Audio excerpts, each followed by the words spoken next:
Fantasia is a classic, one of the great Disney animations ever. It was my first introduction to Walt Disney animation. I think it may have even been the first movie my parents ever took me to go see. The whole film transported me. Well, the music is amazing, the animation is amazing, the whole concept of what happens is terrific. Fantasia is so iconic, and the music, like, that just triggers so many childhood memories for me. I grew up watching that scene. I won't lie, the chance to get to put my stamp on the most iconic of sequences, The Sorcerer's Apprentice from Fantasia, it's just magical. We're taking one of the most famous 8 minutes in movie history. And what do? We could either just make a little wink towards it and then move on and not try to compete, or let's go for it. Let's update it. I think people who know Fantasia will see this scene in the movie, and I hope they're going to be laughing out loud, and at the same time say, hey, they gave a tip of the hat to the source material. You feel this huge responsibility to not just the current Walt Disney Company, but to Walt Disney himself, not to mess up this extraordinary creation. I mean, you're dealing with Mickey Mouse. You don't mess around with this stuff.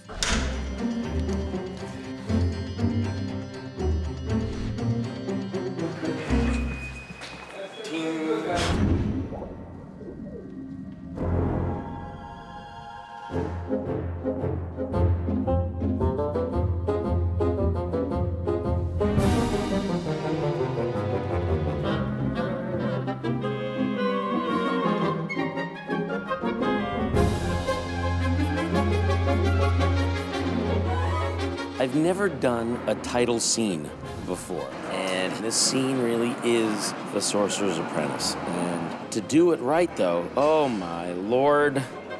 Start filming some of this water coming in. It's an undertaking. We have to create and animate a whole load of props, like mops, brooms, dustpans, brushes, sponges. When we got into looking at how to do it, the subject of the green guys came up, and I think we all embraced it, quite heavily, because we said, what's the fastest way for them to look like they're real mops, and real mops the way real mops move, and the fastest way, of course, is to have people move them. And then you come in, right next to the camera. You take a bunch of people, put them in green suits so they'll go away, you hand them a mop and say, make this mop look real. Oh, by the way, lie down in freezing cold water while you're doing it. Again, and again, and again. And by the way, that little green suit, it makes you look really fat. Sorry. I'll just rip out of this thing. It's gonna be terrible. It's gonna be cool for these guys, and they'll always be able to say, how was that broom in Sorcerer's Apprentice? With the visual effects, there's a lot of a practical that goes with it. We made a lot of mechanical brooms and mops and stuff that you can operate from like 4 feet away, so that you're not like right on top of it. Imagine a mop with a hinge at the top and a hinge at the bottom and 2 rigid poles coming off. It allows us to be far away, and if I were doing it myself here, I'd be right over the action and have to paint more out. It's kind of like working puppets, where the brooms are actually the characters. So we're kind of sweeping like this, but John also wants us to kind of stand up at attention, using the brooms, like, sorry, we're not doing anything. So when he comes in, everybody stands at attention. Doink. Uh-oh. Go. Okay. Let's try it. Here we go. Freeze! What? And then when it all comes back down to it, we start really making it big and having a lot more fun with it.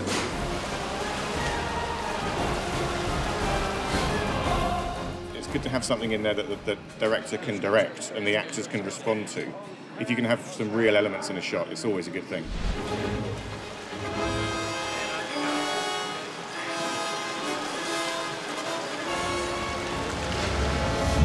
The stage was flooded with water, the cameras were under the water, and the shadows on the walls were used.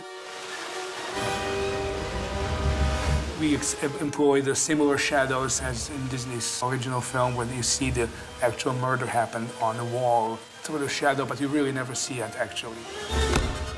All right, cut. might be the most important sequence in the movie, you know, because we're remaking a Disney legacy and transposing it to a live-action film to today's time with today's technology. The character here is taking a swing at what will eventually be our digital mop. So this is what we filmed on set, and then we've added damage to the table so that as the axe swings, it feels like he's really going for it. And after that, we start looking at creating the motion of the character. There's hundreds of CG objects in that scene, hundreds and hundreds, and a bunch of guys in green suits holding mops and running around. A lot of people think that if you use green, you can just press a button and it disappears, and you see the background through it or something, and that's just not true at all. We use green just because it becomes really obvious what is supposed to be removed. Imagine if you had a shot and you had a guy in a green suit and you wanted to remove the guy. The only way you can do that is if you have the same shot without the guy in the green suit. So you have the stuff that's behind that guy, and then you can use that stuff that's behind to remove the guy in the green suit. You can put it over him, essentially. We do that piece by piece, brick over where brick would be, sink over sink, water over water, until eventually all we have is the objects that they are holding. Then we can start adding things digitally. We started layering in all the animated brooms and buckets. There's a broom, there's the blue broom, there's the mops on the railings and the stairs, there's the other mops washing the wall. There's actually a simulated bucket falling down the stairs. Then we added props in the foreground.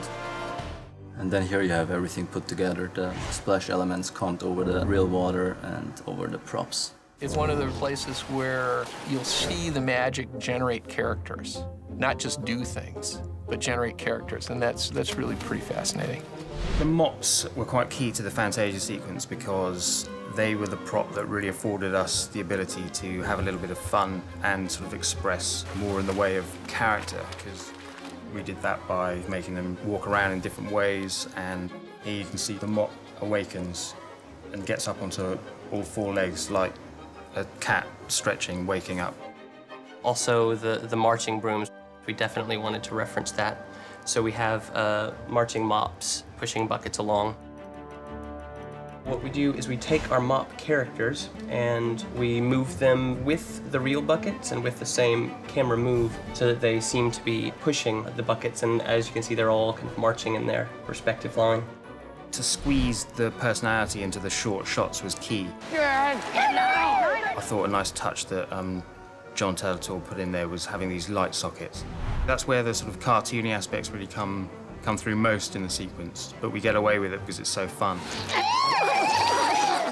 That was the main thing about the Fantasia sequence, is that it wasn't just brooms moving around by themselves. It wasn't just mops floating around in space. They actually had to come alive and look like they were kind of sentient and had a bit of character and were light-hearted and funny as well.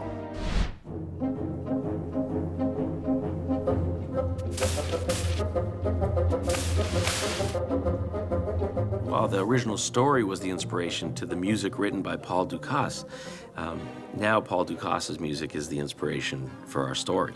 In the part of the movie where we use the Fantasia theme, we've used the original piece of music, but have manipulated it, and we've really just done a kind of nod and a bow to the original music and respected it and used it in hopefully a way which the writer would be proud of. Here we go. Ready and action!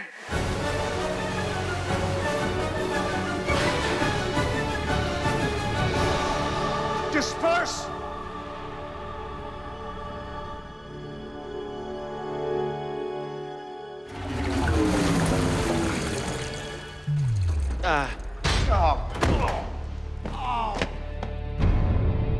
Every day on set, I was like, I'm making history here. These are pretty big shoes to fill.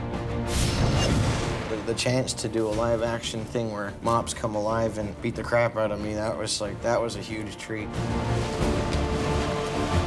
Disney and Walt Disney created the animated movie industry. That's a great thing. That's a wonderful legacy. Why not honor it and let's keep doing it? After working on it for a couple of years now, I love the tone of it. I love the actors, and I've had a blast making this movie.